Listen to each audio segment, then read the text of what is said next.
Hi there, Rebecca Mills here with Utah State University Extension to share some wellness wisdom to help you meet your health goals. Today's topic is extremely important to your overall health, a wonderful little activity called sleep.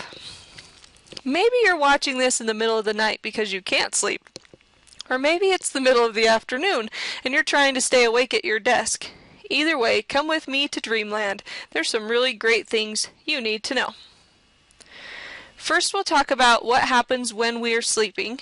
Then we'll discuss the relationship between sleep, weight loss, and your overall health. And lastly, I'll give you some tips to improve your sleep.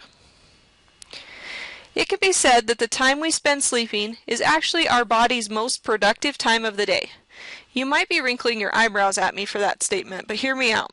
We spend as much as a third of our life sleeping, and you might have thought at times in your life that you couldn't afford to take time to sleep. I know I thought that one time when I stayed up all night to cram for an Econ 110 final. Still wasn't such a bright thing to do. Anyway, if you've thought about skimping on sleep so you could get more done in the day, consider these things that your body's actually getting done for you while you're sleeping.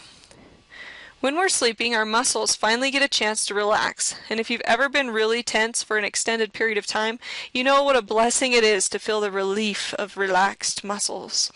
As our muscles are relaxing, the blood flow to our muscles increases and helps repair tissues. During sleep, our energy levels are restored, and our brain is super active, doling out hormones to different parts of the body.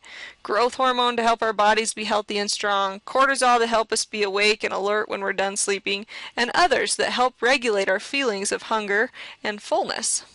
Getting convinced yet that you need more sleep? Oh wait, it gets better. You might be thinking, how much sleep do I need to get these benefits you're talking about? Truth is, it's different for everyone.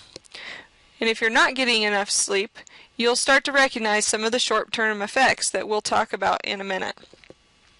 A good way to tell if you're getting enough sleep is to pay attention to your body, and if you feel energetic and alert all day long. Quality of sleep makes a difference too, not just how much time you're physically in bed. There are 4 different stages that our body goes through during sleep, ranging from the transition to sleep, light sleep, deep sleep, and a stage called REM, or REM sleep, which is the sleep we're in when we dream.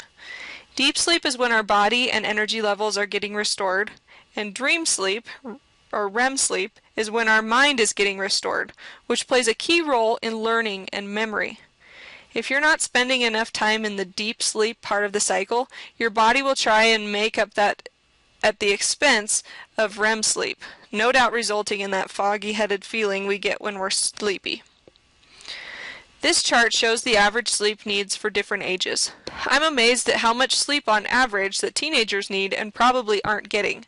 Something interesting about teens and sleep. Once they hit puberty, they need more sleep, and their internal clocks make a shift, making it harder to fall asleep and get up. And the crazy thing is that their bodies don't even start producing that sleep hormone until around 1 a.m., compared to 10 p.m. in adults. Parents of teens are nodding their heads in agreement right now. Some research on teen sleep patterns has shown that their sleep is no less important to their daily body functions, and even just taking away 1 hour of sleep led to poorer test scores, reaction time, recall, and responsiveness. I've even heard of some school districts experimenting with later start times at middle schools and high schools to try and keep teens from amping up on caffeine in the morning or driving to school drowsy so that they can get more sleep and do better in class. Kind of an interesting idea, really. Alright, let's talk about some of those short-term effects of not getting enough sleep. You might be pretty familiar with most of these things and may have even experienced some or all of them in your life. Things like being more likely to catch a cold or not looking your best and feeling less focused are kind of obvious ones. But what about losing brain tissue and eating too much? Did you know that when you don't get enough sleep, it can actually be causing you to gain weight? That's amazing to me, but the reason it happens goes back to what we talked about earlier with our brain handing out hormones during our sleep, the same hormones that help us feel full. So when we're sleep deprived, we have a tendency to want to eat junk food, bigger portions, and overall just feel hungrier. Cravings really are tricky critters. To think you can curb your cravings by sleeping more, that's a pretty attractive solution to me. And what about the long term? Basically, if we never slept, we would die. The restorative power of sleep is essential to body function. But how many of us never sleep? Yeah, not very many.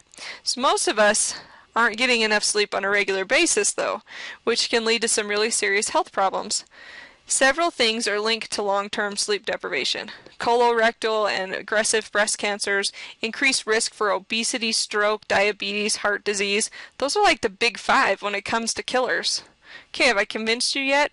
Your life literally depends on it. Some of you might be thinking, okay, I get it, I need sleep, but I have a really hard time falling asleep, staying asleep, or have this medical condition that affects my sleep, or have this other condition called kids that really mess with my sleep cycles. What am I possibly going to do to fix that? I get it, I really do, and you have to be able to do what works for you. My goal here is just to get you thinking. Are there things you're doing that aren't helping you get the sleep you need? Obviously, there are some things we can't control in life. Maybe you work a swing shift or have little ones that require attention at all times of the day and night. Something to consider is if you aren't taking care of you, who will take care of those other things? Making your sleep a priority is something to consider.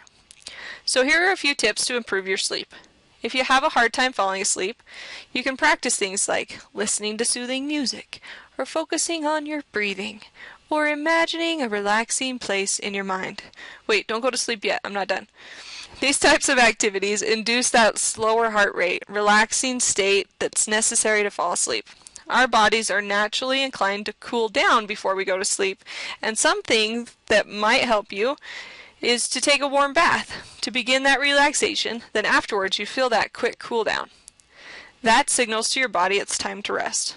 This is why sleeping in a cool room might also be helpful. Some things to avoid right before bed are alcohol, caffeine, or nicotine, as they ramp up your body systems. Exactly the opposite of what you want to have happen. Having these things a few hours before bed isn't as harmful to your sleep, though. Also, there are lots of studies now about the amount of screen time we have in our lives these days, and its effect on our sleep.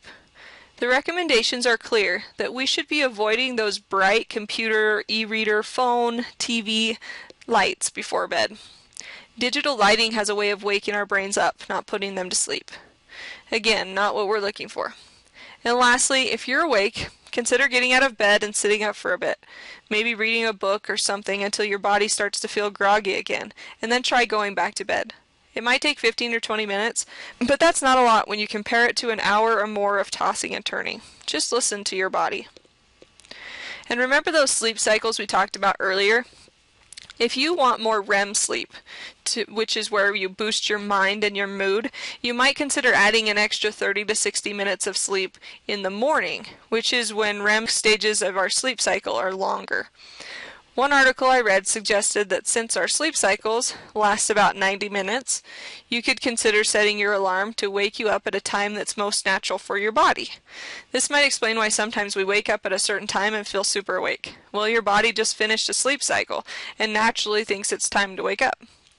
This is where the snooze button is not your friend. Chances are getting 5, 10, or 20 minutes more rest isn't really going to help you that much. But aiming for a total of 7.5 or 9 hours might work for you. Just be careful not to put yourself in sleep debt and think you can make it up by taking naps, sleeping in on the weekends, or some other time.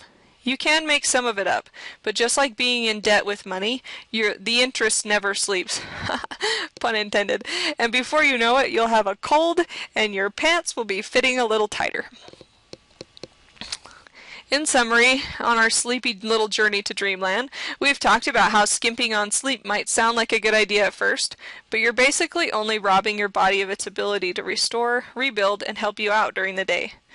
We also talked about how our body has different sleep cycles, and by giving ourselves enough time in each cycle, we are more likely to wake up refreshed and ready to go. Then there are the sad information about how sleep debt in the short term is going to make you sick and fat, and long-term sleep debt can kill you. Lastly, when we make sleep a priority and are more mindful of what might be keeping us awake at night, we might just be able to do more of what will be sure to send us off into dreamland. Thanks for listening to this edition of Wellness Wisdom with me, Rebecca Mills. As always, check out the Utah State University Extension site for lots of great resources to help you live well. I hope this info has been helpful, and I wish you the best of luck on meeting your health goals. Now go out and make it a healthy day.